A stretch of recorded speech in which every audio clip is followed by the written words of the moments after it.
Welcome back to Between the Blurred Lines. Today we're talking about the story of Rashaad Muhammad, who has recently gained national attention after he and his legal team, led by civil rights attorney Ben Crump, held a press conference on April 24, 2026 to address the severe medical neglect he allegedly suffered while in custody at the Fulton County Jail. The incident in the medical crisis started in August 2025. Muhammad, who was 34 at the time, was arrested on charges that were eventually dismissed. During his detention, he says he was repeatedly begging for medical attention for a pre-existing bladder condition that required medication, the use of a catheter. Muhammad alleges that the jail staff and the medical provider at NaphCare ignored his pleas for help for days as his condition worsened.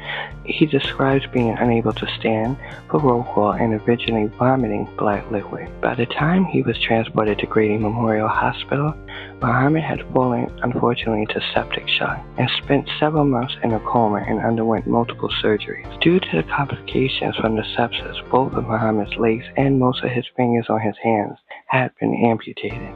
He describes waking up from his coma to find his limbs gone, a situation his attorney called egregious and preventable. Now, there is a significant dispute between Muhammad's legal team and the Fulton County Sheriff's Office regarding the timeline of his care. Ben Crump alleges that Muhammad was in jail for roughly 2 weeks, during which his requests for antibiotics and medications were completely ignored until he was near death. The Sheriff's Office says that Muhammad was in custody for 188 days total, but was only in the jail's medical unit for 11 of those days. They claimed 177 of the other days were spent under the hospital care at Grady. They also state he was already ill when he arrived. That's exactly what the man was telling them, though. So the current status is now that Ben Crump and attorney Eric Hurst have planned announcements to file a lawsuit against the county at NaphCare. They are highlighting this case as part of a broader pattern of deliberate indifference at a facility. Fulton County Commissioner Marvin Harrigan Jr.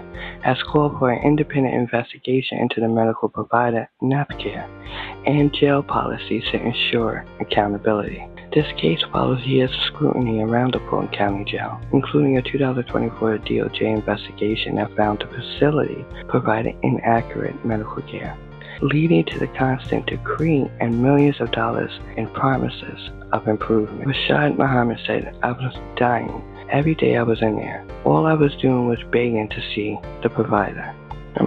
That's crazy. It's sad because sometimes people treat everybody who was arrested or detained as one.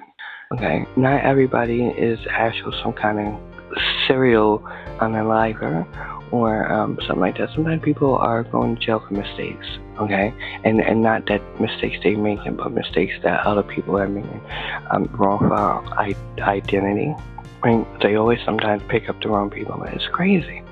So, I don't know. Good luck to Rashaad. I wish him well. And Fulton County definitely needs to take accountability for this. And NaphCare needs to be looked into.